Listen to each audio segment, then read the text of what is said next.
So, hello everyone, and welcome back to another episode of the 1 Point Safety Show with myself, Scott Hartley, and my glorious, illustrious co-host, Scouse Andy. How are you, mate? You all right?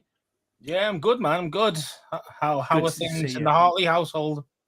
All good, mate. All good. Yeah, with Yeah. my Jags loving wife. Yeah, she's all right, bless her. So everything's going well. And we're joined by Wales commander, the man of the hour, Welsh wizard himself, Aled. How are you, mate? You all right? I'm very good, Scott. Yeah, really good. Thanks for having me. Hey, no worries. You're welcome anytime. You know that. Always on here. Returning guest. Got a few in the comments already. So Yam, hello, good morning to you, Yam. About to head out for 2.5 hours for his final day at school. You will be a blubbering mess, mate. You're absolutely right. And yeah, it's nice to see you and nice for you to support us as you always do. You'll be a great miss out there in Japan, and I hope the move goes well back to the States, mate. Can't thank you enough. You're in all the content creators' DMs. You're always on all the YouTube shows. So thank you for being with us. We really appreciate it. Burrow's in the chat as well. We've got UK royalty on now. UK we royalty. have, mate. It's happening. All right, Burrow's nice to see you, mate. Nice to see you. Well, we'll start as always with the news then, I suppose. So Commanders strengthened the cornerback room is really where we're at this week. Signed a few players here. So the first one is Mike Davis, cornerback from LA Chargers, 29 years old. He was undrafted in 2017 from BYU. He signed a 3-year deal with the Chargers for $25 million back in 2020. Obviously, he comes in as a bit of a special teams stroke fourth, fifth string cornerback, but good to add some depth to the depth room there. I think you're way off, mate. I think he's going to be close to starting this lad. Serious? Yeah, man. Wow. I think he's going to be. I think he's cornerback too in my eyes. He's actually really good. He's a really good. He is pretty good. Pretty good. So, yeah, man. I wouldn't be shocked if he goes up the board on our depth chart. Yeah, I think what's exciting for me is these players and our current coaching could elevate them better than the previous regime, So absolutely, we've got a dream team of coaches now. I mean, it is literally like a all-pro coaching staff, really. Yeah. So why not? I agree with that. I agree with what Deluxe has put in the chat here. He's saying you can compete to start, which is, is definitely right. It's definitely right. That isn't the cornerback 4 then, is it, bro? Not at all. I suppose you're right. I maybe got a bit ahead of myself there. Brian, it's always 33. Shout out to you. Thank you for joining us. Thank you for catching us live. We appreciate you being on with us. I hope you enjoy the show, mate. Chime in with comments in the chat. We'll get through them as we go on. But yeah, it's all good. Another signing in the cornerback room. You're a cheeky bugger. Alex Burrows is doing you dirty in the chat. That's for me. That's not for you, mate. Maybe. Kindred spirits and all that. Noah, I'm going to say it here. Noah Igbenogany is how I'm pronouncing it. Cornerback, he signed from the Cowboys, former Miami 2020 first-round draft pick. He was 30th overall out of Auburn. Dolphins from 2020 to 2022. And in the 2023 season, he was traded to the Cowboys in exchange for another cornerback, Kelvin Joseph. Had 5 games in Dallas, 9 in 2022, 7 in 2021, and the full 16 slate back in 2020 with Miami. What do you think on this signing, Scouse? I'll go to you with that one first. I mean, what I like is with all these guys, a lot of these guys are like previous first rounders who kind of didn't really make it. They haven't really kind of like hit their top level. And those guys are going to have talent because they wouldn't have been selected in the first round if they didn't have talent. Right. But then also, they've also got a chip on their shoulder because they've not actually produced as well. And they want to show how good they are. So you're going to get the motivational factor as well along with these guys. I mean, I think it's a great idea. As long as obviously it's got to pan out on the field. If these guys are still busts, obviously it's a bad selection, but why not? Why not kick the tires on these guys and see how it goes? You're exactly right, Scouse. There's a trending theme here. I mean, look at Clelin Farrell as well. Didn't work out with the Raiders. He was a first rounder, and now obviously Noah's in there as a first rounder as well, formerly. And Yams put it in the chat here. We'll get onto that now. We signed a guy called James Pierre, cornerback from the Steelers. He's an undrafted free agent out of the 2020 draft. 6 foot, 183 pounds. Weirdly enough, strange fact on him, he's Lamar Jackson's cousin, and he's played very little of in the NFL, but he's more of a reserve special teams guy. Yeah, I thought he was special teams experience. Special teams, dude. Yeah, so. I think some of the comments and some of the chat that we've had on social media. I mean, honestly, it drives me insane, man. We had what was it? 26 people under contract before we went into free agency. We've got to get to a 90-man roster, guys. Irrespective of where we go, we've got to get to 90 men and then cut that back down to 53. So, yes, some of these signings are going to be bodies or people that you've never heard of. But I've said it and I say it all the time. Be patient. It's not going to happen. There's been a lot of Twitter chat, hasn't there? Oh, my God, this other nobody, this other dude. Yeah. As you said before, then, you can't have a 90-man roster of stars. You just can't have it. You can't afford it. So you're going to have dudes you're thinking, who the hell's that guy? But you never know. You might surprise and actually be decent. So give the guy a chance. You know what I mean? Whoever it is coming in, like this Pierre. Burrows has put something in the chat here. I'll have to let you go with that one. So adults in the room now. We're not just building starters. We need a roster. Injuries killed us last season, bringing quality in for quality.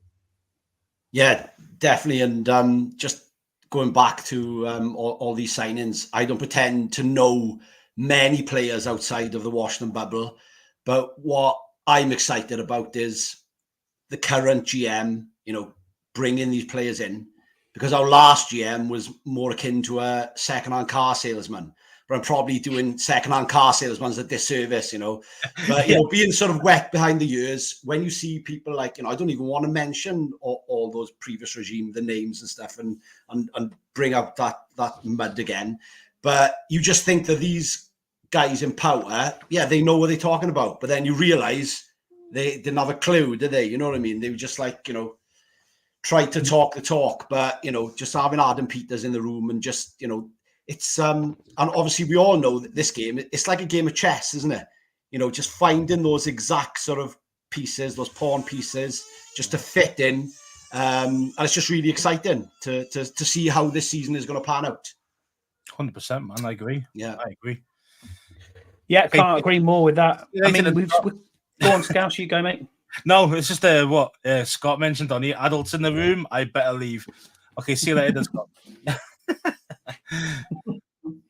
So we've still got $63 million in cap space, according to most places.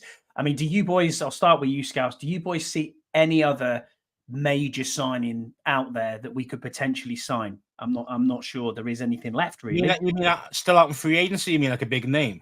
Yeah. No, I don't think there's anybody out there now that kind of tickles my fancy, if that makes sense, who's got a biggish name. Unless there's some guys who get cut later on. You might go, "Ooh, that might be interesting," but until then, no. There's nobody out there that's worth spending big money on. Just isn't. Yeah, agreed. I agree with you. Well, we'll move on then to another bit of news that's come out is most of the NFL have said that there's no appetite at the moment for any of the top 3 picks to change. So we won't trade back. The Patriots won't trade back. Chicago aren't going to trade back. So this whole trade back scenario for a lot of the noise has been the Minnesota Vikings moving up because they acquired a second first round pick this year off the Houston Texans, wasn't it? If I'm not mistaken. So they've got 2 first round picks this year. And the thought behind that pattern is that they're going to package them together and move up to obviously pick one of these quarterbacks. But it looks like no one's budging. I mean, do you guys both believe, I'll start with you, Aled, for this one. Do you guys both believe that we are definitely picking at 2? If I was a betting man, I'd say we're going to stick at 2. But isn't that what's fantastic about the NFL? We're at 2. There is a team just one step ahead of us who's got maybe arguably the top pick quarterback, and we have got a choice of a few of the others, which I think is fantastic because, like I say, sometimes it's not about the players, it's about the scheme and if they fit into that scheme. So I'm excited, and I think they will stick at 2. Who they go for, I don't know. Obviously there's a few sort of names being bandied around, but I think they will definitely stick at 2, and they won't drop back. Would they try and push up to 1? Scenario for you. See, you mentioned about you love a conspiracy theory. Go on, Scouse. This is scenario. Yeah. What happens if Minnesota come in and say, okay, here's the two first rounders they got this year, a first next season, and just say they give us someone like a player that we really want, i.e., say Darasaur. Or now would you go back and drop down? Exactly. Over they are on the first one. What would you do then? Well, I think something like that is akin to what like Adam Peters has come from, because that's what they did in the 49ers, isn't it? They built up the roster and had like a unfancied name at quarterback, so you could go down that route. So would you drop down if they offered you 3 first basically and Darasaur? Because that is tempting, bro. I'm not gonna lie. Yeah, of course. Yeah, that one, it is, but it's having that crystal ball, isn't it? What to do? Yeah, but as Scotty mentioned, though, Minnesota have got an extra first rounder. They're going to use it to try and come up the draft.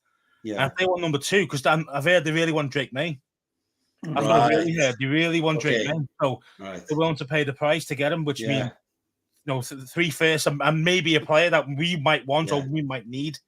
And obviously Darasaur is a quality left tackle, so it's a premier position as well. I mean, I think that's too good to turn down personally, because you still got some good quarterbacks in here, even though they might not get the top 3 dudes. But there's still some decent guys you can get like late in the first. Definitely. Yeah, definitely. Yeah. So Deluxe has put in the chat, should strive to improve the entire roster to last player on the practice squad, depth and competition. I don't disagree with you. I do not disagree with you at all. I just know that there's going to be bodies out there and people who nobody's ever heard of that, sometimes they turn into a story where you're like, actually, I really like this guy and I hope he makes the 53.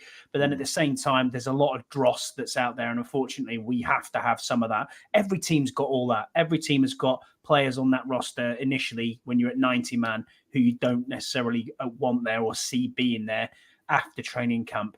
You're only as strong as your weakest link, bro. Of course you are. Of course you are. Absolutely right. Absolutely right. Scott G, on the subject we're just talking about when we're looking at 2 and who's going to pick, he said teams that need a quarterback, not trading back, they're not giving up the guy. You're absolutely right. I don't think they will. I think it's Stone Pat that we will pick at 2. I just think that is definitely what we're going to do. So you don't need to turn it all around in one day, in 1 year. It's going to take a bit of time. And this is part of the problem. Fans are desperate. Fans always want the here and now. Unfortunately, our Super Bowl window isn't there. We don't know what we're going to get at quarterback. We've got no idea. And then maybe a year from now, you might be like, oh, actually, now is the time where we build. Especially what I think they're doing, what I hope they're doing. And Eugene Shen, who's your big guy, Scouse, you're big into having Eugene Shen on the books. I think especially with Rob Rogers and the capologist guy, looking at how much money we've got left in 63 mil. By the time you take the rookie class off that, you're probably looking at about 45 mil. You're adding, probably 35 after contingency, maybe 38, something like that, on top of another 140 mil next year. That is a huge amount that you've got nearly 3/4 of a salary cap. You can only transfer 10% of previous capital across. Is that right? Is it? Yeah. Okay. Now I learned something wrong. new. Unless I read it wrong. But yeah, I really 10% of this year's cap can go over to the next, but that's basically the max. It so stops people doing what you mentioned there, just having 50 mil to stick over to the next cap. Do you know what I mean? It's a bit. It's a bit. So Rod's put in the chat here. Scouse exactly. Build through the draft and take Penix. Penix, one of my boys, man. One of my boys, Penix. I know you like him. You really like him, but he's got no knees. That's the problem. That's the only problem with him, man. If he didn't have those really bad knees, he'd be talking along with May and Daniels and all those other dudes. He really would. He's that good. Agreed. Great. The best pure passer in this draft. Yeah, Scott G's putting in the chat again. He said, you don't do it as you need to turn around and trade back up. If you don't get your quarterback, you've failed. Yeah, I agree. If you don't get your quarterback, you failed. And you mentioned though that there's about 7 decent quarterbacks in this draft this year. Now, this isn't a Kenny Pickett draft. Do you know what I mean? A quarterback. Gosh, there was nobody there who's actually any good. We've got 6 or 7 dudes there that could do a job in the right scheme and in the right with the right kind of players. So since we got onto the draft, then you've got the pro days and the top 30 visits that we've got on there. And we've got 3 confirmed top 30 visits. Ja'Tavion Sanders, tight end out of Texas. The overall consensus on the board is that he's the second tight end in the draft behind Brock Bowers. He's a top 50 draft prospect, is what they're saying. 6'4", 243 pounds, high for me, 110 kgs. He's a 2-time first team All Big Ten team in 2022 and 2023. Really good prospect, and tight end is a need for sure. We're getting him in on one of these top 30 visits. Now, I didn't know this, but you can, on the top 30 visit, it's not timed. You can have them all day if you want them on the visit. You can take them as long as you possibly want. You just need the permission from the school to get them there. Whereas at the combine, you only get 20 minutes with these prospects. So these are the guys that you definitely are looking at. So, yeah, Ja'Tavion Sanders out of Texas. I mean, that is a bit high, 50. I wouldn't want to be looking at, the 36th pick and thinking, am I going to take a tight end there? It's probably not where I want to be. Power drops. No. I mean, for me, in my mock draft, he went in the 4th round, and he tends to go in the late 3rd, 4th rounds. That's where he tends to go a lot. So, okay, he might go up a little bit, but I don't think he'd be top 50, as you mentioned. I can't see that. I'm not sure. Maybe one of the other 2 in your last third, maybe in our 3 thirds. But the other 2 here, we've got our offensive tackle Jordan Morgan out of Arizona. He is likely to be the 36th pick or thereabouts. He won't fall past that, is what the general consensus is saying. High likelihood that you probably have to trade back into the 1st round to get him, because there's going to be a run on offensive tackles. I'm looking at some of his ceiling here. He's an outstanding pass protector, massively high ceiling, very relatively low floor. His run game needs a bit of a work. There's no question of a transition to guard. It's like, he might play tackle, but he's probably better as a guard. That's not going to happen with Jordan Morgan. Tackle? He's a left tackle. He's a left tackle. His RAS score was a 9.1, which is elite. And only 6 offensive linemen have run below a sub 1.7 second 10-yard split since 1999 at the combine. Jordan ran 1.5 seconds, which is the second best ever recorded. So he's going to be. You'd like to think he'd get out there and hit the second level. This is why that kind of shocks me then, because he's that fat. He's that kind of quick over the first 10, but yet he's not very good in the run. Name recognition, isn't it? It's a bit weird. Name recognition. Yeah, I know. It's name recognition, and it's about who we can get in these. I mean, you're looking at Fuaga, Sumatra. You're looking at who are the other tackles? Fashanu, obviously. Alt. I don't think we're going to be anywhere near them, but there's potential. We can talk about that a little bit later. Get me Fuaga.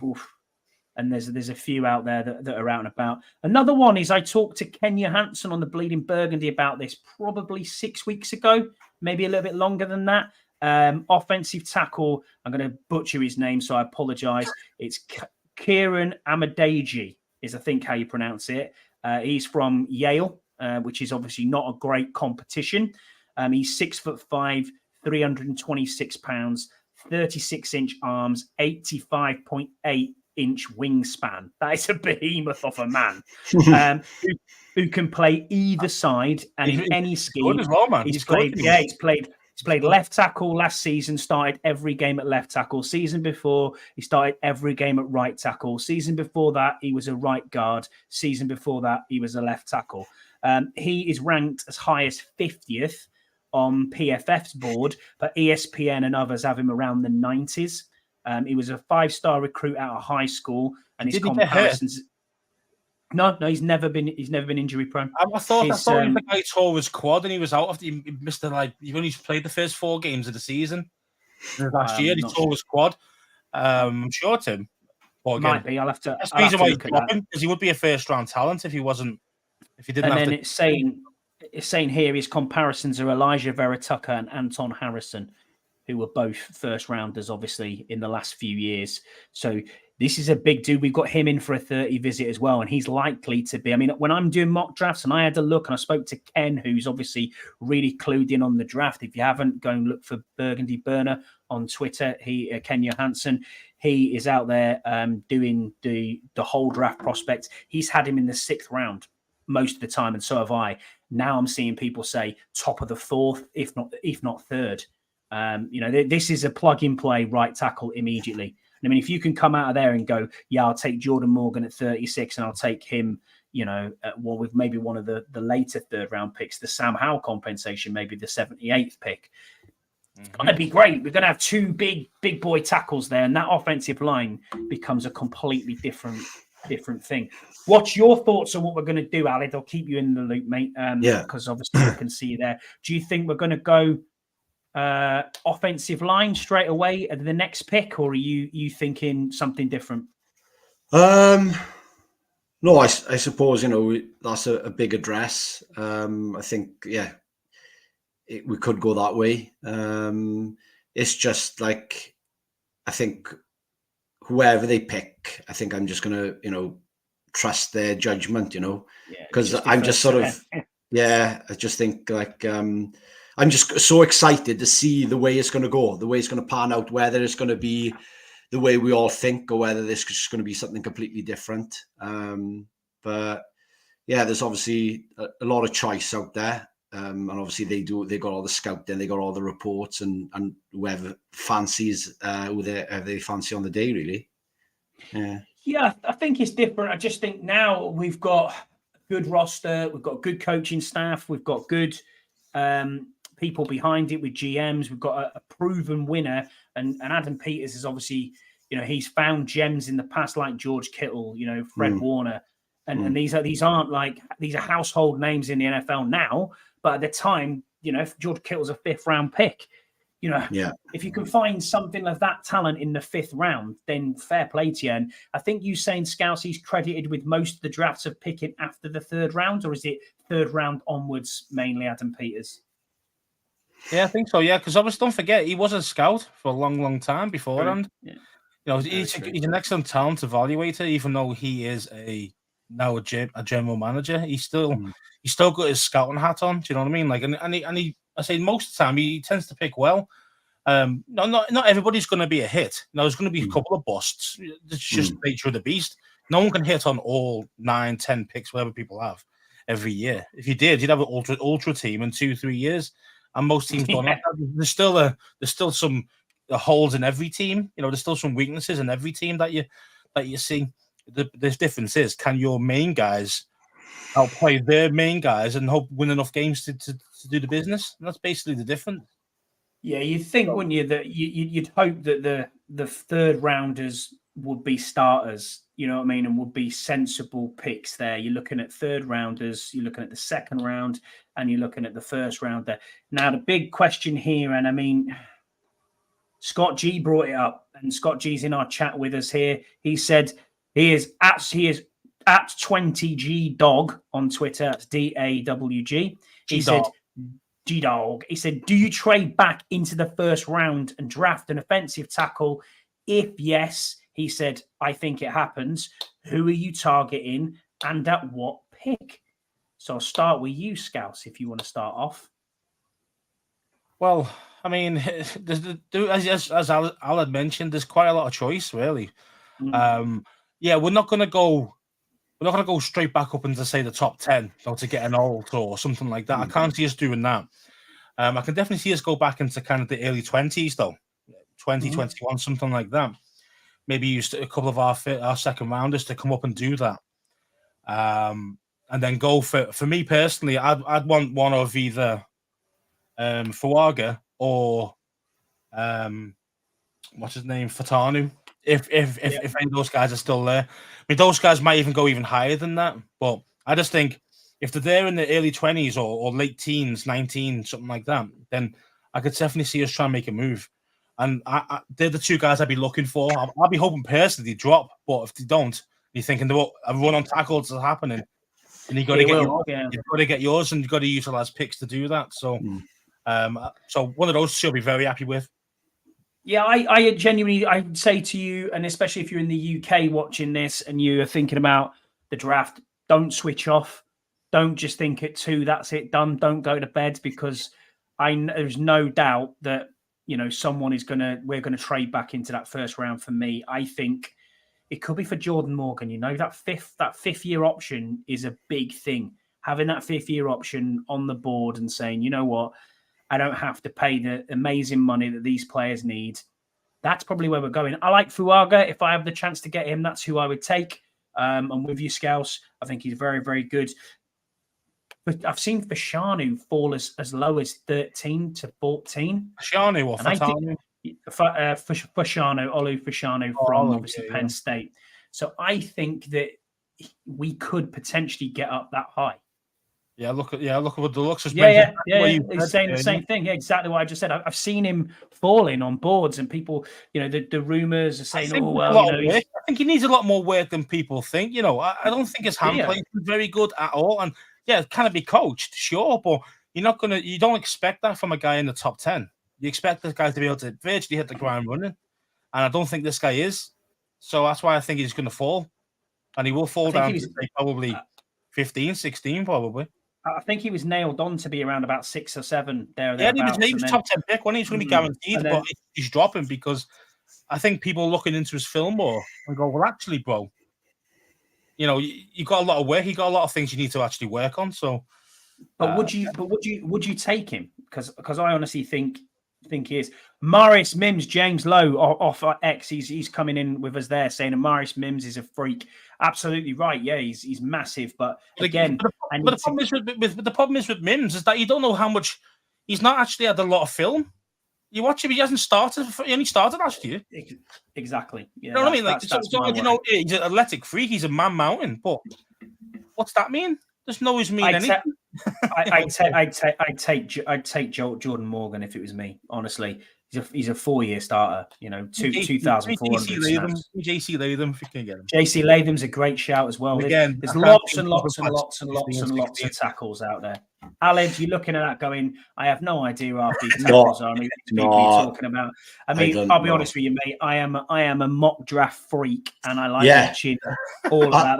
That's my thing. I've done one mock draft. That's all I've done. No, to be fair, obviously on our group chat, you're all talking about all these different players, and it does interest me. But it's sometimes just time, isn't it? You know what I mean? I know what you're saying. Look at the things, But it's giving me the flavour to go. I really want to just spend like an hour on the internet and look around at these players and the names that are being bandied around. But what I'm interested to find out from you guys is tight end.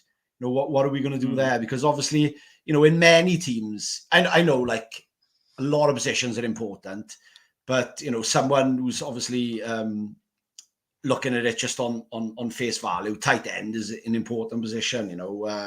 Obviously Brady needed a good tight end. Mahomes got a good tight end, isn't it? Yeah. It's just a pattern there, isn't it? Do you know what I mean? There's a pattern with the winning Super Bowls and tight ends, really. So I wonder, what's the talk, boys? What are we doing there? I think. Go on, Scott. You go. You go. I think having Jatavius Sanders in. I cut you off again. That's terrible timing. Yeah. Sorry, having Jatavius Sanders in for a 30 visit means that there's definite interest and they know it's a position to go at. I think Zach Ertz can start, but obviously we know what his injury history is like. I would hope the tight end room that we've got is, not good enough. I wouldn't say that, but we don't know enough about. Yeah, Scotty, I like big mocks. Absolutely.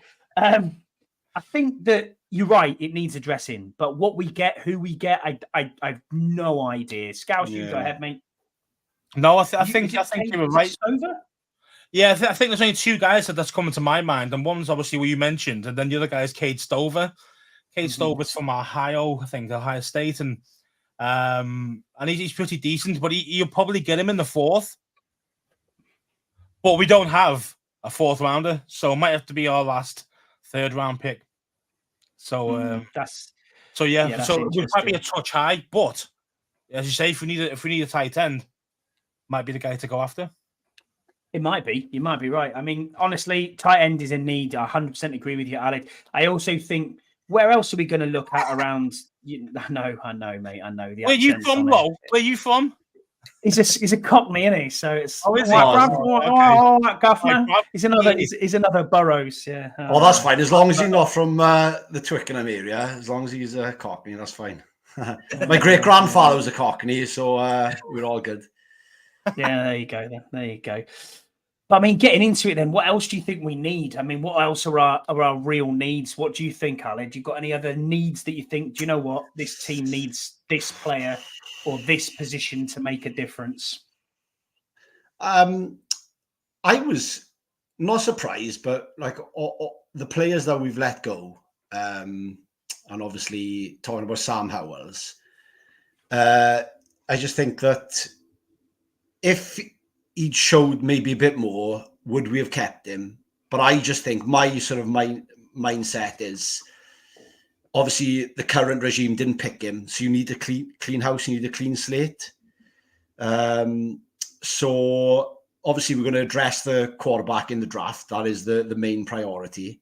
I think they've done well to get Mariota as just a sort of a backup. And I think that I would go. I hate Mariota. Well, yeah, but you mentioned the M word. Oh, right, yeah. It's, but I'm hoping as well that they use Terry more than the last regime did. Whether that was down to the quarterback and the reads or it was the plays, I don't know. But he's a great player, but I think we can see a lot more from him, and I just want them to go, yeah, he's our guy. Let's get him. Because Terry used to come into the game second half, didn't he? A lot of the time, they didn't seem to target him straight away. So, yeah. So again, there's loads of players out there, but I can't think what else needs addressing and who would I bring in. I'm not sure. I think there's a few positions. I think we've got a couple of things we could do. I think cornerback's definitely one. 100%. I still think we need a true cornerback one. I don't think Forbes is it. I mean, I'm not saying he's going to be a bust, but I just think he's probably going to be CB2, and then Davis is going to be like the slot guy, maybe kind of CB3/2.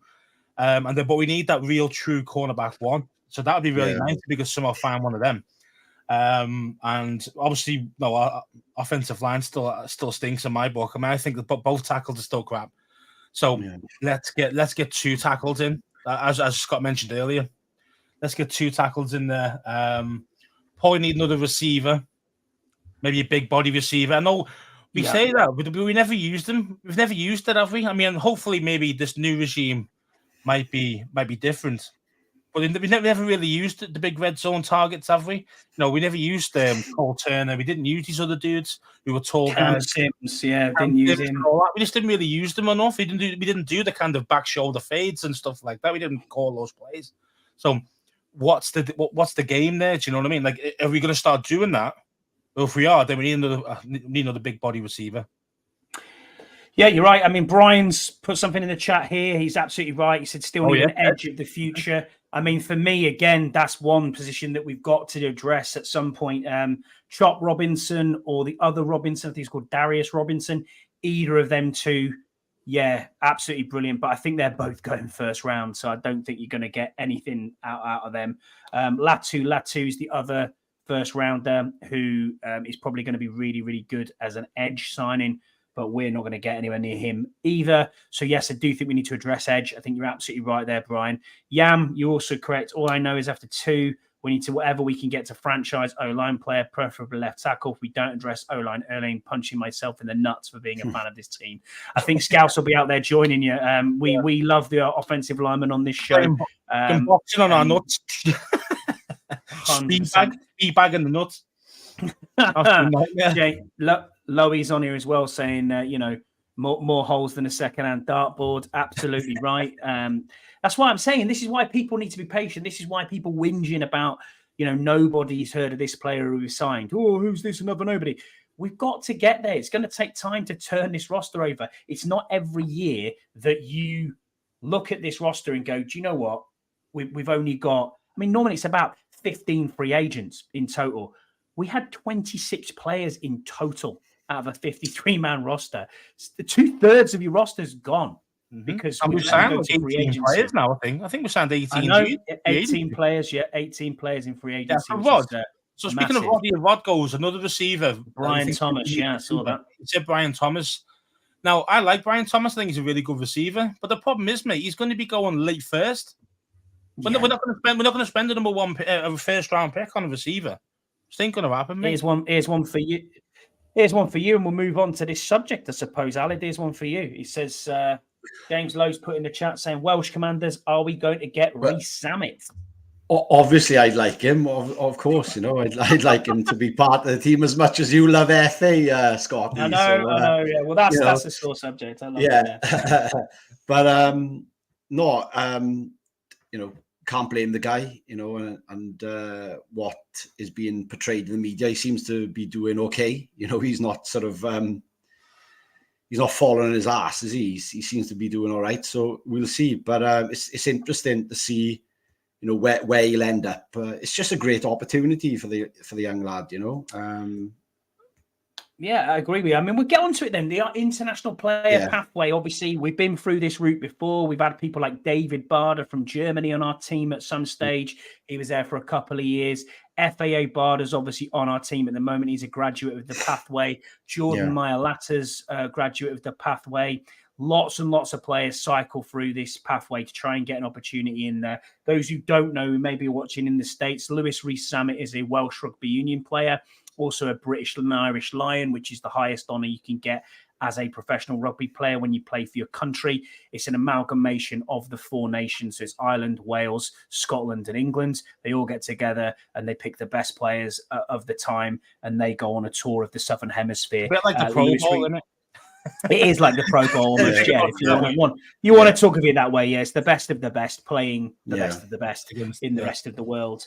And you're right, Scott. FA does have a restraining order on me. His mum's told me to stop. He's also told him straight as well. Yeah, true. But no, in all seriousness, you were saying, Scouse, before we got on the show that a few teams have shown interest already, and it was 900,000 is being quoted as. I mean, that is not chump change, in any stretch of the imagination. He's playing for Gloucester in the English Premiership, probably earning around 300k-ish a year is what I'm led to believe. Top is Wales money on top of that. You're probably talking another 200k there. So 500,000, bit of image rights, maybe 600k a year he's probably been pulling in. If you can get £900,000 in your first year, why wouldn't you sign? I mean, that's not to say he's going to make a 53. I had a look before, and I think it's 18,000 a week is the minimum salary for a reserve practice squad player during the season. So if you adjust the practice squad, it's 18 grand a week. I think Christian Wade made 260 grand a year or something playing for the Bills. So a little bit of a drop off there from what Lewis Rees-Zammit would be there. But he ran a 4.44. You know what I mean? He ran initially a 4.5. You can't teach speed. And then when you look at the 40-yard dash, he's right up there with the wide receivers who are the Deebo Samuels of the world, the guys who are on the biggest stage. And he's bigger than them. That's the other thing. And what I was led to believe, he was just a bit quicker than Wade's time. And look, how impressive did he look when he scored that touchdown? He looked like lightning. You know what I mean? So and he's a smaller guy as well. So he's got, obviously Zammit is a bigger guy. Was he 6'3", 6'2", 6'3"? So 6'4", you know what I mean? To have that speed and that height as well. I know you see it with I forget his name, that wide receiver for Seattle. He's a big guy who's fast, isn't he? DK Metcalf. Yeah, you know what I mean. So it's that ilk, isn't it? But you see a lot of the fast players are more sort of like smaller, but what's this? Love you too, Red Zone. Love you. Thanks for being with us, mate. Deuce, we miss you, mate. We miss you. I Scotty in Wales, and what about me?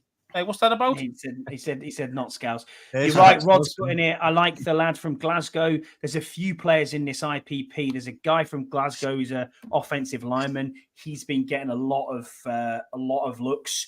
Ran a really quick 40 as well for an offensive lineman. There was a dude who was a punter who's a GAA player, so Gaelic football, and out in Ireland, and he smashed out 30 reps with 225 on the bench press without even breaking a sweat. Just straight off, bosh, done. And then I think his name's Tag Leader or something like that, and he went 10 for 10 in kicks yesterday at their Pro Bowl. Exactly. There's so many players that are there. I mean, Harry Malinder, who's an ex-England international, whose dad is a England international as well, and was Northampton Saints' head coach for many a year.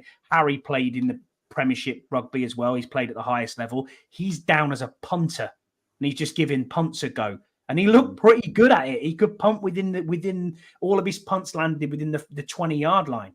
You're like, hang on a minute, has he got a shot here? Do you know what I mean? So, yeah, I know there's a free spot on a roster for a player pathway. There are ones who just go straight into the. You're right, Loey. They go straight into the reserve squad, and they get an extra practice squad pot given to us, like we had with David Barder. But there are 3 or 4 of them who are eligible for the draft. So if teams want to draft them, they will. And that's how Jordan Mailata went. He went in the 7th round, didn't he? He went very, very late on to the Eagles. They picked him up actually through the draft and said, yeah, we'll take him. So, yeah, interesting. But I wish the boys well. I wish them really well. I mean, and at the end of the day, it's another way of getting into the NFL, no matter what country you come from. It's open now to, people in Africa, people who are all over the globe who maybe don't make it in other sports, basketball stars, track athletes, rugby players, America, Aussie rules players. If they can make it, happy days. Do you know what I mean? Let's give them a shot and see what they are. Because NFL needs the best talent, irrespective of what it is. And if you can get paid while you do it and you get paid supremely well, why not? Do you know what I mean? So Jan was absolutely spot on then, saying Peters has managed the cap supremely well. I think is the case. They need to make an in-season moves trades, much less to carry over. You said that earlier, Scouse. You agree with that, don't you? I didn't realise it was 10%. I'll have to look up and research that and see if it is 10% that you can take over, because that's not a massive amount. That 10%, was that 25? Oh, well, that's the whole point, isn't it? I think the whole point is to make sure that you use the cap for this year. This year's cap for this year. You know what I mean? It's true. I think that's what it is more than anything else. So there's 2 other bits of news here that we've got. So dinner with JJ McCarthy. We had dinner with JJ McCarthy. We flew out to Ann Arbor, into Michigan. Last time we flew out to Michigan, isn't that didn't tonight? go very well. Isn't that tonight? It might be tonight. Actually, you might be Thursday. right. I thought it was yesterday. But it might be tonight. You might be right. There we go. So Jam's always good at stuff. He is very good at that. So you have to use 89% of the cap. Happy days. 11%. So I wasn't too far away. Yeah, you were good. You were good with that. But I mean, yeah. What's your thoughts on JJ McCarthy? I'll let go first. Come on, Alex. You go. Again, I don't really know that much about him. I obviously, yeah. Okay, fair enough, mate. Back to you, Scouse. Yeah. Back to me, yeah. I'll tag you back in. Yeah. Now, yeah, for me, no, just don't sign this dude. Just don't even go there. I don't care what people say about him. He's a winner. He's this or that, the other. No, he doesn't throw the ball more than, but he's 15 times a game because he's got such a great run defense, a great run game, and great defense. So, I mean, he is the actual epitome of game manager, and I don't mean that in a good way, like a Brock Purdy good way. I'm talking like a joke way, no, just do not go there, man. And same with Lowy here, saying here, JJ at 2. Yeah, no. 200 maybe. 200, not bloody 2. I'll tell you that. Honestly, mate, I'll be raging. I would be absolutely raging if we picked him. Even in the first 20 picks, I'd be fuming. I really would. I think he's got some good skill set. He has got a skill set. But I don't think he's not better than Michael Penix is a better quarterback. I even think Bo Nix is a better quarterback than JJ McCarthy. Wow. Yeah, I really do. I don't really like what I've seen from McCarthy. You know, I mean, he's done what he had to do in that offense. One second, I'm getting a call. I'm getting a call from the mental. I'm I'm getting a call having from the mental asylum. You can come and take Scouts tomorrow. Yep, no problem. Yeah, I'm saying he's not being Absolutely slept on, mate. He's going up the boards, man. He's going to probably go in the top 12 probably now. Where before He's he going probably wasn't fourth. making the first. He's But he wasn't going going to be in the fourth. first round until like this past few weeks. I'll have a friendly pint with you on this one, Scouts. I've already gone with Tony Weed. I know you have, but you know, I can't afford all these bets. Don't worry, Jeff Reinbold's paying, so it's fine. Oh, I'll a shout out to Jeff Reinbold, by the way, as well. But yeah, no, I'm looking at this, and I honestly think 4 quarterbacks go in the top 4. In the top 4. Mm-hmm. I think so. I think Minnesota trade into 4 with Arizona, and I think they take that. So I think it's going to go Caleb Williams, Drake May, what's his name? Jaden Daniels, thank you, and then JJ McCarthy. And I think you could probably get 6 quarterbacks in the first round. So you think we're taking May then, Scott? Yeah, I think we're taking May. I think we are taking Drake May. Yeah, I do. Jaden Daniels has been talked about a lot recently, but it's like anything, Aled, isn't it? Our season was finished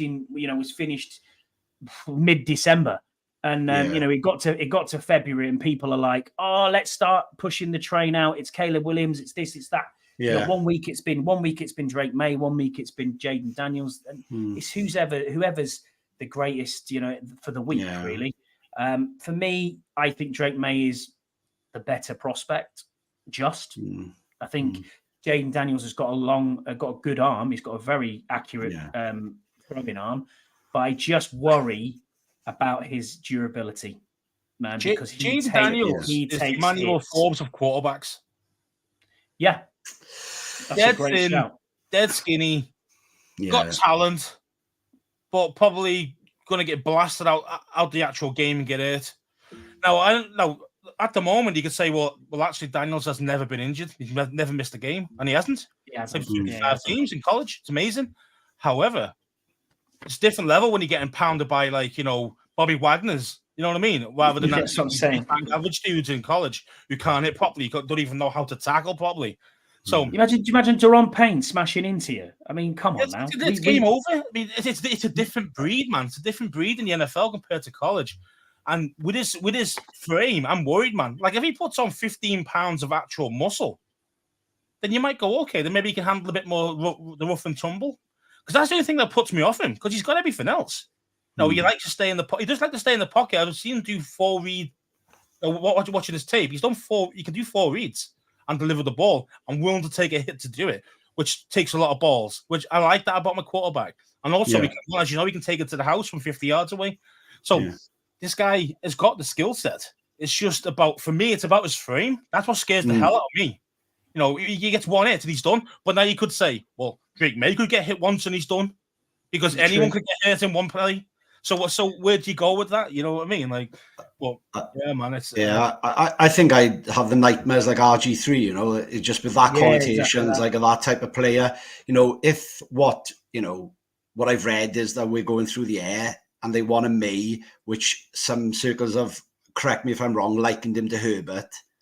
You know, so if you want a quarterback like that, a big quarterback who can actually see over those big men in front of him. And I think that's what we need. Yeah. But Daniels is actually quite tall, Daniels. Oh, is it? Yeah. So, but look, he's not the prototypical 6'4", 200-pound guy, is he? Do you know what I mean? That you're 6'4", 180 or whatever it is that they're after. No, I'm assuming May's arms better. May is that. Well, is more of a thrower than a runner. You'd go, if you wanted a runner, you'd go for Daniels, and if you wanted more of a thrower, you go with May. Am I right? Or pretty much that is kind of how it's been summed up. Yeah, but in all honesty, I don't think there's much difference in arm talent in any of the top 3. Right. Okay. And that's a valid point from Yam there as well. How does extra weight affect their play? Because obviously, I would want Daniels to beef up a little bit so he can take more hits. Now, the only thing that would do would maybe slow him down a little bit on his run, maybe. That'd be the only thing that he kind of lose, wouldn't it? Maybe a little bit of speed. Because his arm strength's still going to be there, or even stronger, because he's going to put muscle on. So it's probably going to be more along the lines of his actual mobility. But again, he's that elusive. Even losing like a 0.2 of a second by getting heavier, but with the muscle, he should be fine. Yeah, Disco Stew in the house as well. Former guest of the show. Hello, Disco Stew. I hope you're well, mate. All draft picks are a gamble, but makes the most sense. What makes the most sense for us? Yeah, I agree with that. I do agree with that. I agree with that completely. I think he does make the most sense for us. It's one of them, isn't it? We good thing our quarterbacks don't have a history of horrendous leg breaks like that. Yeah, exactly. Stuff, yeah. I mean, yeah, the similarities between none of them are over 6'1". None of them. It's true. Just very, very true. But I just think we've waited too long for this to be, have a franchise quarterback. But I honestly think these top three quarterbacks, the Daniels, the May, and Caleb Williams, will make an absolutely fantastic career of it. I don't think there's any misses in them three.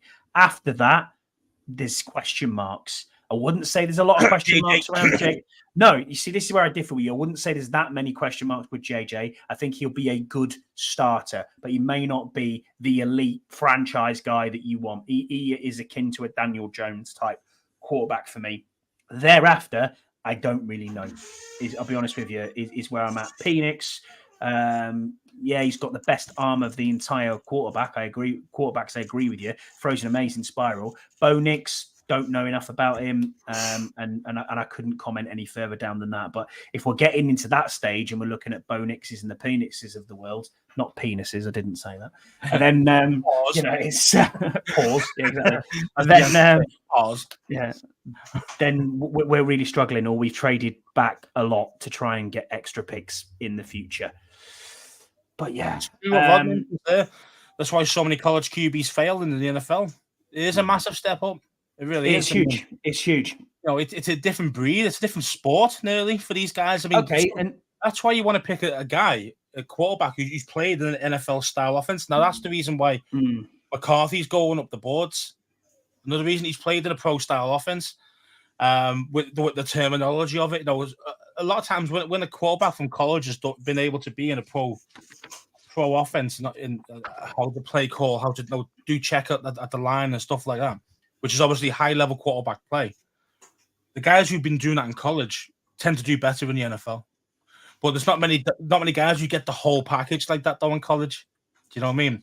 You might not get you can create audibles at the line, or you can change the protection because the center that's doing it, or you see what I mean? So there's always different little variances that some quarterbacks do that and some quarterbacks don't. And even in the NFL, some don't. Sometimes it's the center now. But like, for example, Peyton Manning's always the best one for me. Peyton Manning was always the best. Always at the line, 20 seconds, way before the play should be there. And he's there checking them all out exactly, changing it up 2 or 3 times before the play's even snapped. That's the elite of quarterbacks. That's what you expect from world class, from top dollar quarterback play. And that's what I want to see from these boys, the Drake Mays, the Danielses, the Williamses. That's what I want to see. Yeah. I think for me, like you say, there's such a gap with college. We need those experienced pieces to help out those, young quarterbacks. So, like, for example, an experienced center, to call like protection calls. So, because we've got to pose the question: why is there a big gap? Why do so many fail? What can we do to change it? How can we make the transition better so the players are sort of ready, to play in the NFL from day one. And I going back to our current regime, I feel that we're in good hands and they know exactly what they're going to do. They're not, like previous regime. I don't want to go off on a rant here, but the previous regime, they would just sort of, they would just go, yeah, we'll have the best quarterback and that's it. Or we haven't got any more picks now. We can't protect him, but I think pick guys like Braden Daniels, who actually was a 4th round guy. You think, he should be starting. Didn't even play a game. He was put on IR with a fake neck injury. So that's the kind of guys that we were drafting under the Rivera regime, man. I mean, it's not. It's just not good enough. But you can see there's a plan here. It's not just random dudes that they're picking out the hat. They are genuinely got genuine plans. They've got some old dudes in now in free agency, and they're going to supplement that with the draft. You're going to learn from these guys, and they're going to be ready in the next 1 to 2 years after them. But when those older guys leave, that's why there's so many 1-year contracts. Have you noticed that on our team? So 1-year contracts. Yeah. Give the experienced dudes that 1 year of playing. If they still produce them really well, we might give them a new contract. We've got the money to do that. But also the younger guys coming in, from the draft, they're going to be learning a lot and only going to be playing sparingly, which is how it should be. Same as it should be with quarterbacks, really, to be honest. But it never works that way anymore. Yeah, going off your point there, and the point that Rod picked up before, we've got a question on this from Richard Cameron. He's at Mr. Rich Cam. He says, devil's advocate question this week. Assuming we draft a QB at 2, do you play them week 1, knowing they're still a work in progress? Or do you sit them out and let Mariota start, bearing in mind they will need to play behind the new offensive line cast who need the time to gel? I'll leave you with that one, Aled. What would be if you're the head coach now of the Commanders? I know. Yeah, what are you doing? It's for me. I know, rightly or wrongly, I would play them. Just because when we think, and I know obviously Howell wasn't probably ready, but just that sort of sitting them. Oh, I know it's all about opinions, but I would just think, just get them out the field, providing you've got those pieces that I mentioned to help, like an experienced center, to help the young quarterback out. But no, for me, obviously, if I was the head coach, I would play pick number 2 first day of the 24-25 season. Scouse? I mean, it's an interesting question because I can see it from both sides. The O-line needs to gel. Okay. So what do? Do you put Mariota out there at the start to take all the rough and tumble? Let him get battered and protect our main quarterback, who's going to start maybe say week 4 or 5 while he's learning the system. I can see probably why he's asked that question. But the thing is, it's like as Aled said, I think you've got to, if you think he's anywhere near ready to start, you've got to start him, because there's no way pick 2 you're going to say, well, I'm going to play Mariota over him, because that'd be a red flag. Then that'd be a red flag. It'd be like, what happened to the quarterback? Why isn't he starting? He's number 2 overall draft pick. So it would cause a hell of a lot of problems for the coaching staff and the management and stuff. So I can't see it, barring like injuries, obviously, or those type of things. I think for me, Richard, I think that we have to start start whoever we drafted to. I think it's inevitable that we've got to do that, because they're a talented quarterback coming out of college. They're at the top of the draft for a reason. They are what they are. They're out there as these best prospects in there. You cannot miss on these top 3 quarterbacks. I can promise you that. And I mean, honestly, I'll debate it, but if we go back 3 or 4 years, in 3 or 4 years' time, if we're sat in here saying we found our franchise quarterback, that is all you want out of life. But look at what they're doing in the background. You've got Anthony Lynn, who's a former head coach, who's the running backs coach and passing game coordinator. You've got proper coaches in these positions, knowing that these players are going to be there. We've brought in Jatavion Sanders as a tight end. You have an experienced tight end in Zach Ertz there, who's a quarterback's best friend. You bring in a running back who's really experienced, like Eckler, to play. You've got B-Rob, who's a bell cow as well there. So the units that they have around them are there. I completely agree with you, Aled. Having a centre like Biadish was the biggest signing of the offseason for me. Someone who will call the plays, who's always reliable, is always fit, is and there. Since we had Chase Roullier, it's been a disaster at centre. But now look at what we're doing. We have an experienced centre. Yeah. We have a good running game potentially coming with B-Rob and Eckler, and a great running back coach there. We have wide receivers all over the spot as weapons for the new quarterback to take. A tight end who's really experienced, who can mold themselves into that room and help the QB. And then you think to yourself, well, okay, what else can we do here? Well, I know, let's get 2 massive bully boys on either side of the offensive line. Cosme's already there, which is great. And you already brought in a left guard in Allegretti, who's played in the bloody Super Bowl. That's an amazing offensive line. If we can get 2 tackles, 1 pinned either side. Yes, they're young. Yes, they're going to be new as well, so they're going to take the lumps. But if you can do that, this would be unbelievable. You look at all rookie tackles who start. They always have a rough first year. They always have a rough first year, no matter how good they are. Trent Williams wasn't even amazing his first season, but again, these guys, you got to adapt to the game, the speed of the game, and these defensive pass rushes now, mate. These are the different breeds.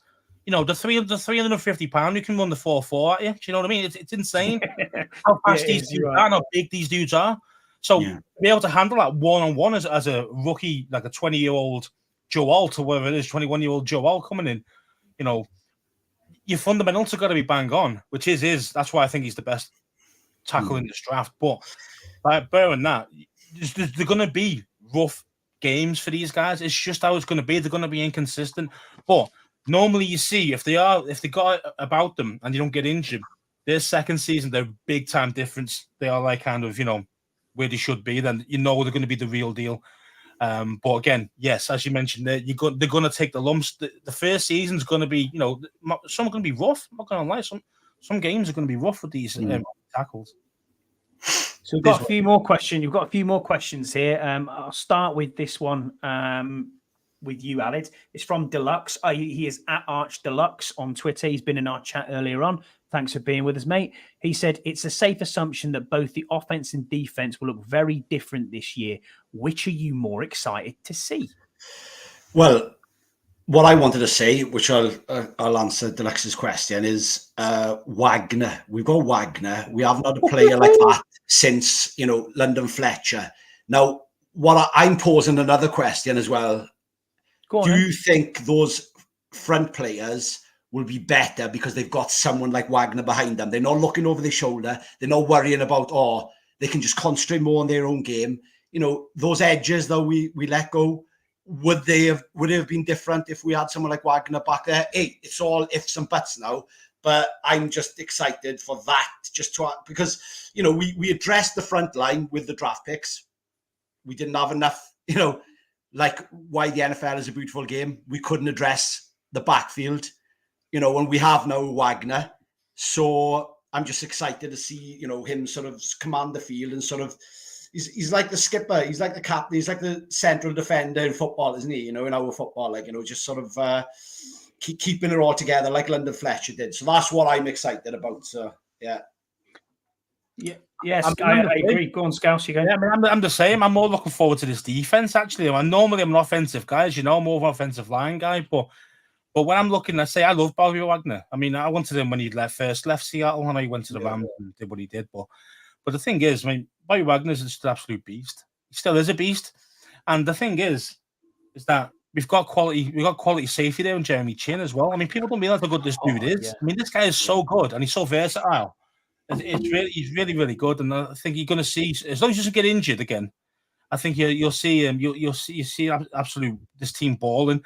But I say we just need that CB1 though. For me, we just really need that CB1, and then I'd say then some rookies to learn from these boys, because let's face it, I mean, look at the linebackers now. We've got Wagner, Luvu, and Jamin Davis. That's if you play a 4-3 system. Oh yeah. I mean, look what we had last year. Mayo, Barton. Yeah. What the hell is this? Broken ankle. Who's the dude? Broken ankle guy. Barkley broke his ankles about 4 times. Yeah. It was. They may as well have just laid down and said, John Bostic. John Bostic. Yeah, it's a difference. That's like a 200% improvement. Just by getting those. I said it last week. I'm really excited about the Bobby Wagner signing, but listen, I don't want all-pro Bobby Wagner 2016, unbelievable, you know, this sort of guy. Just That'd be nice, Bobby Wagner, it would be, but just give me your Bobby Wagner from last year. Yeah. Leading tackler in the whole of the NFL, and he still made a Pro Bowl, and he was second team All-Pro. This dude is a beast, no matter what you're going to do. He's a first ballot Hall of Famer. No doubt in my mind, this guy is a first ballot Hall of Famer. Straight off, without even thinking. And we've got him for okay, it's a year, but he wanted to work with Dan Quinn. And this is the exciting thing I've seen. Alid and Scouse. I think we're going to draft a linebacker as well. I think we're going to do that. Do you? Yeah. I think we might still have a shot at. Did Simmons go anywhere? Justin Simmons, did he go anywhere yet? Not that I know he's of. Out there, you know. I still think he's out there. That's a good shout. I still think we need Simmons, someone like that in the backfield. Jeremy Chin, again, Chin was second, you know, in Rookie of the Year votes. Yeah, behind Chase Young. That was the year he came out. Chase Young's year. It was, yeah. Chase Young's year. This guy is a beast. Him and Luvu are very good friends, playing together again in the same, you know, in the same team. This defense is going to be very, very, very good. But we just need that to solidify the corner and get another edge, and then we can maybe take it from there. But yeah, it'll be interesting. It'll be interesting to see what goes on. Couple more questions then, boys, to finish us off, I suppose, for the night. Is Commander Viscount, John Bowden Grace on Twitter. He said, after QB and left tackle, what was our biggest need? I think we covered that one already. But I'll get on to his next question is, do we need 1 or 2 tackles in the first round or free agency? Left tackle is a must, but what about right tackle? Wiley, Cosme, or the draft, or another option? What are your thoughts? I'll go with you, Scouse. Well, obviously, you know, we need a left tackle, but the thing is, I mean, I'm always still at the back of my mind the Penix type of thing, which then means that you don't need to go out and get yourself a quality left tackle. You have to get yourself a quality right tackle instead. See the difference? So it might be a little easier trying to figure it out on the offensive line there, you know, because it's protecting the blind side, isn't it? That's the most important position on the line. So, you know, if you did go down the left-handed route, it's more about the right tackle. That's more important.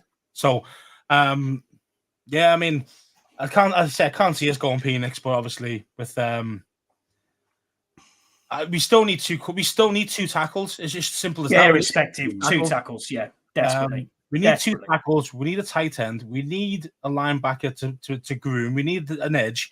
We need another wide receiver, and we need another corner.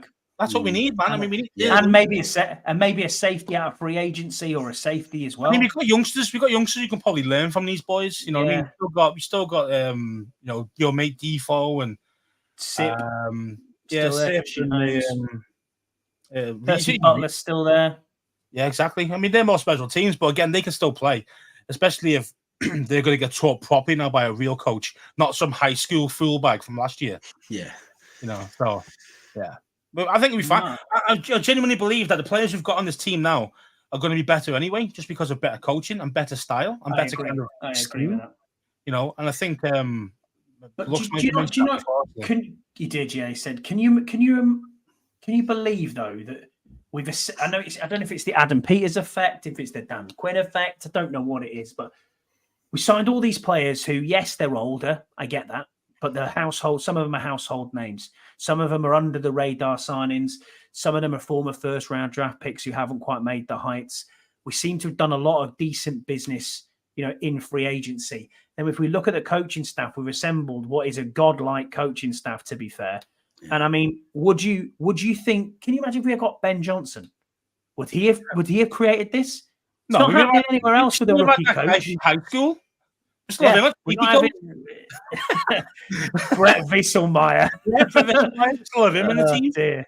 I mean, it's just madness, isn't it? It's madness, different levels. I mean, you know, Ben Johnson's in here. You're not getting this coaching staff the way it is at all because Dan Quinn has them connections through being around. Well, even the players for so long. To come to work with Dan Quinn. Of course they have. Of course they have. He's a proper football man, isn't he, Dan Quinn? He's a proper football. You know, I thought like you could argue Rivera was a football man, but no, not Dan Quinn. Is like knocks him out of the park, isn't he? You know, and even you know, phoning up your boy in the hospital, you know, just to make sure he's all right. You know, just little things like that. It's just you know, it's just.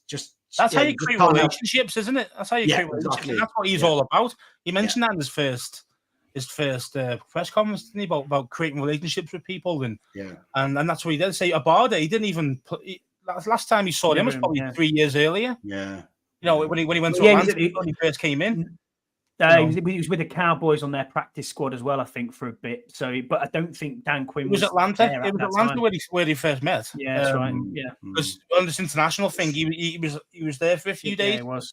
and Dan Quinn obviously knew him from then, but then not spoke to him when he left, obviously. When Abada left to different teams. Didn't even spoke, and then all of a sudden, obviously, a horrible injury. And then he's only the second guy to ring him up after Rivera. You know what I mean? So this shows, that he's a genuine dude. Yeah. And that's what you want. And that's all you want, really. Yeah. I'm all in. Yeah, definitely. I'm all in. I am too. Yeah. Well, that about does us really for the pod for this week. Thanks so much, Alid, for being with us. We can't thank you enough. You're returning guest on the show. We love being on with you. You are an intrepid warrior who goes out to places like New York and takes the shit for us on an away day. Man, he loves an away day, does Alid? I'm sometimes late as well, isn't it? If the flights behave. If the flights behave. Yeah. There you go. It is what it is. But yeah, we can't thank you enough for being with us. Thank you, everybody, for being in the chat. Brian, it's great to see you. We hope you enjoyed the show. We hope you can join us again next week. It's great being on here with us. Yam, I hope the move goes well back to the States, mate. I hope you're not going to be crying your eyes out, but let us know how it goes. Deluxe, always put in the chats, always put in the questions in for us. James Lowy, we'll get out with you soon, I promise. Unfortunately, Birmingham looks like it's not there.